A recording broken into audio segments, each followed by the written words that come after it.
네, 안녕하세요. 축구 생각입니다. 주중에 있는 A매치 4경기에 대해서 준비를 해왔고요. 프로토 경기들입니다. 일단 제가 좀 이사를 또 가게 돼가지고 오늘 좀 준비를 해야 돼서 좀 간단하게만 말씀을 드리겠습니다. 1번 경기부터 말씀을 드리겠습니다. 일본 대 파라과이의 경기고요. 배당의 세확률은 국내와 해외 둘 다 승과 무승부 쪽을 가리키고 있습니다.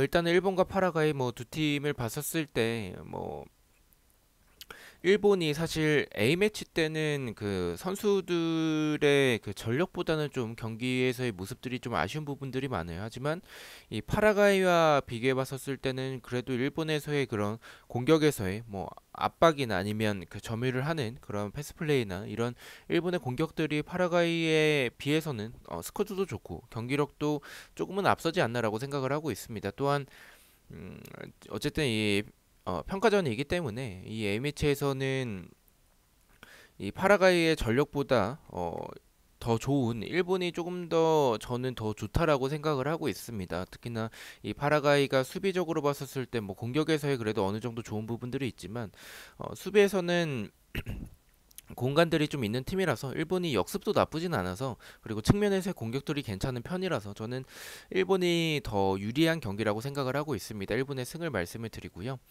언어버 같은 경우에 언더를 말씀을 드리겠습니다. 일본과 파라과이 뭐 두 팀을 봤었을 때 이 공격에서의 모습들이 사실은 일본이 저는 이 스쿼드대로 경기력이 나온다면 저는 일본의 오버를 좀 생각을 했었을 것 같은데 이 팀이 사실 이 스쿼드에 비해서 득점이 좀 많이 안 나와요. 특히나 A매치 때 그런 부분들이 많았었던 그 부분을 좀 기억을 해서 득점이 적게 나올 가능성이 더 높다라고 판단을 했습니다. 언더를 말씀을 드리겠습니다.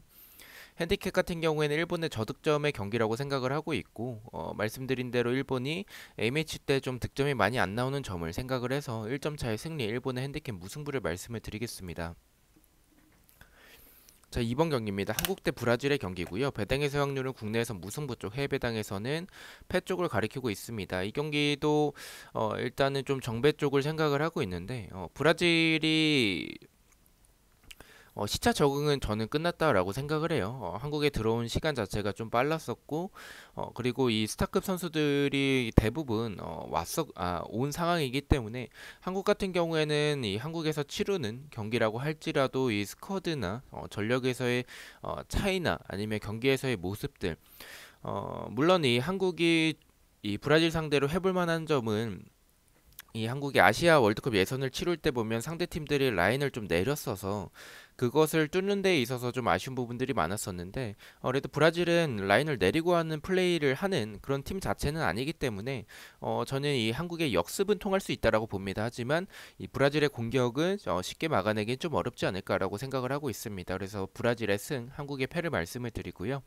언어버 같은 경우에는 오버를 말씀을 드리겠습니다. 한국도 저는 득점이 가능하다라고 생각을 하는 게 이 말씀드린 이 브라질이 수비 라인이 낮은 편은 아니기 때문에 한국도 충분히 득점이 가능하다라고 생각을 하고 있어서 득점이 많이 나오는 오버를 말씀을 드리겠습니다. 핸디캡 같은 경우에는 말씀드린 대로 한국에서의 경기이기도 하고 한국이 저는 득점 자체는 가능하다라고 생각을 하고 있어서 브라질이 이기더라도 1점 차의 승리, 한국의 핸디캡 무승부를 말씀을 드리겠습니다.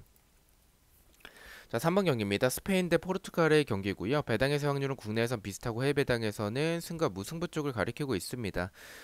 이 경기도 좀 정배를 생각을 하고 있는데요. 스페인이 예전만큼의 전력은 아니긴 합니다. 하지만 포르투갈 역시 전체적으로 이 공격에서의 모습들이 좀 많이 선수들의 연령층도 많이 높아졌고 이 폭발적인 모습, 화력을 보여준다라고 생각하진 않아요. 그래서 저는 개인적으로 이 스페인이 전력이 좀 떨어졌더라도 더 유리한 건 맞다라고 생각을 하고 있습니다. 스페인의 승을 말씀을 드리겠습니다.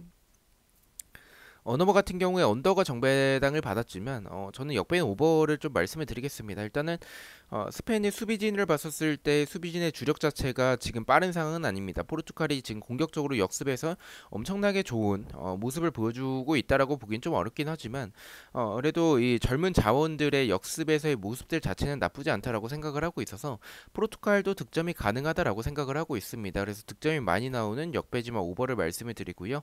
핸디캡도 말씀드린 대로 이 포르투갈도 득점이 가능하다라고 생각을 하고 있기 때문에 스페인의 핸디캡 무승부, 스페인의 1점차 승리를 말씀을 드리겠습니다. 자, 마지막 경기입니다. 멕시코 대 우루과이의 경기고요. 배당의 세 확률은 국내와 해외 둘 다 비슷한 확률을 보여주고 있습니다. 우루과이와 멕시코, 일단은 우루과이의 전력 자체가 저는 나쁘지 않다라고 생각을 해요. 물론 멕시코와 비교했을 때는 조금은 밀리는 부분도 있긴 하지만 전체적으로 멕시코라는 팀 자체가 선수들의 개인 능력 자체는 좋지만 수비에서의 공간은 좀 많다라고 보고 있습니다. 그래서 우루과이의 이 제공권이나 아니면 이 공격에서의 모습들을 봤었을 때는 저는 멕시코가 실점할 가능성도 있다는 생각이 들고 그리고 또한 득점 자체가 이 두 팀 다 이 공격에서의 득점력이 지금 많이 높은 상황은 아니기 때문에 득점 자체가 아예 안 나올 수도 있는 경기라고 생각을 하고 있습니다. 그래서 멕시코의 이변으로 무승부를 말씀을 드리고요. 어너버 같은 경우에는 말씀드린 대로 득점이 아예 안 나올 수도 있다라고 생각을 하는 게 두 팀의 이 공격에서의 득점력이 그렇게 높은 편은 아니기 때문에 득점이 적게 나오는 언더를 말씀을 드리겠습니다. 핸디캡 같은 경우에는 무승부로 이변을 바라보고 있어서 멕시코의 핸디캡 패배, 우루과이의 풀앤승을 말씀을 드리겠습니다. 자, 이렇게 해서 4경기에 대해서 공유를 모두 마쳤고요. 1번 경기부터 가장 추천을 드리는 픽을 말씀을 드리겠습니다. 1번은 일본의 언더, 2번은 한국의 오버를 가장 추천을 드리고요. 3번은 스페인의 승, 마지막 4번은 멕시코의 핸디캡 패를 가장 추천을 드리도록 하겠습니다. 자, 이렇게 4개의 픽 중에서 1개의 픽을 가져와 봤고요. 부주력 픽입니다. 주력과 고배당 픽은 멤버십 회원분들에게만 공유가 되고 있고 단톡방 참여나 베팅 내역이 보고 싶으신 분들만 멤버십에 가입을 해주시면 좋을 것 같습니다. 부주력 픽입니다. 첫 번째는 일본의 언더, 두 번째는 한국의 패배, 세 번째는 멕시코의 핸디캡 패를 가져가 봤고 3.2배당을 책정을 받았습니다. 저는 주말에 있는 또 프로토 경기들로 다시 찾아뵙도록 하겠습니다. 시청해주셔서 너무나도 감사드리고 구독과 좋아요 너무나도 감사합니다. 감사합니다.